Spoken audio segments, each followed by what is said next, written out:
The city implemented water restrictions way before the National Department of Water and Sanitation advised the city to do so. And so we were proactive in that regard. But most importantly, the National Department also set water saving targets. They set the city a 20% water savings target, which we have achieved. This has not been the case for other users within the municipality. And so in the city's perspective, we are compliant in line with our competency as per the Water National Act. Thank you very much. Councillors? Madam Mayor?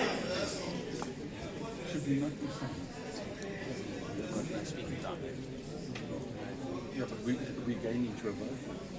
So we could actually put it as a vote, as a proposal.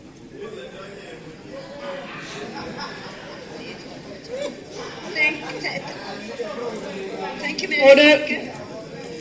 Madam Speaker, I just want to respond to 2 points. The one is that the water leakage in the city is currently below the 20%. We are about 14%. But we have also instructed that we reduce that further to between 5 and 10%. There are municipalities in the Western Cape, like Drought, that has got a water leakage of just above 5%. So it is doable, and we are looking into that.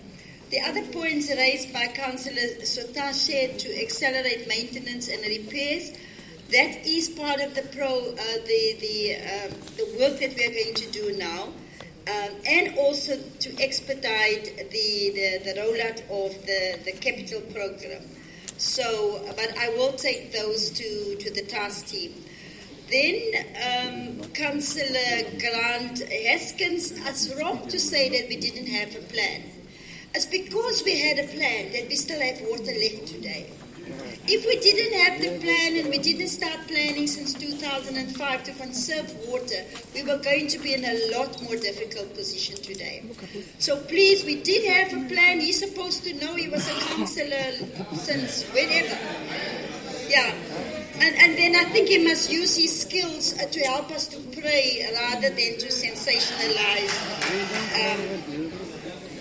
what is not there. I also just think that the point made, Speaker, by the councillor of the EFF, I have to say it sounded very patronizing to me.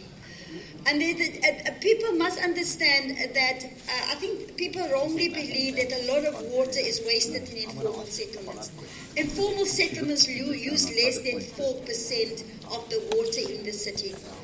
And also in the informal settles, you will have a standpipe where 3 to 4 families are using that same standpipe. So I must dispel the myth that water is wasted in informal settlements, and that we are working together with and our water management are always out there making sure that we don't have leaking taps. And we have done a lot of education, not only for the informal settlements, at the schools, at the nurseries, all over we have done education about the scarcity of water. Thank you. Speaker. Thank you very much, Madam Mayor. Can I ask a follow-up question quickly on that? Is it a point of clarity? Yes. Okay. Speaker, the point of clarity is with regards to the water losses. The audited financial statements that we looked at yesterday, part of the budget documents, say that they audited. It says that water losses have increased, and this year it will be 22%. Right. Now the mayor is saying it's 13-point-odd%. I saw that figure as well. Who do we believe, the mayor or the auditors? Who do we believe? The ACDP believes the auditors because they've audited it. We certainly don't believe what the mayor is saying. It's too convenient, and it's obviously not true. I will, Madam Mayor? I will get the Deputy Mayor to respond, but certainly he is confused. Deputy? Madam Chair, this always creates confusion because there are different definitions, and I think we need to clarify those different definitions. So first of all, you get the actual losses in the pipe system, the real losses of water.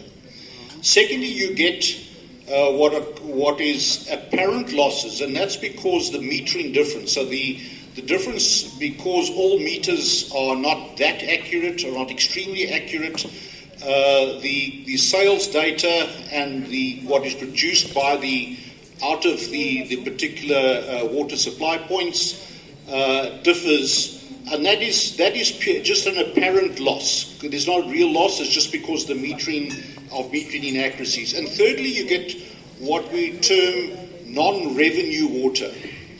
So non-revenue water is water that you don't get money for. So it doesn't only include those particular losses, the actual losses and the apparent losses, but also includes, for example, water that we do give away free, but doesn't produce an income for us. But we know about it. We know where it is. So that non-revenue water is sitting around about 22%.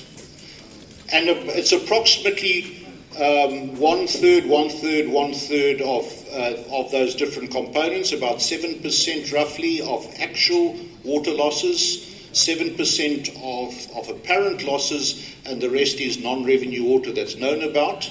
So I think this is the difficulty always, because people are not always very clear when they refer to these different numbers as to which of those numbers they're referring to. So the numbers the mayor was quoting was the actual and apparent losses, and that's the numbers and the non-revenue water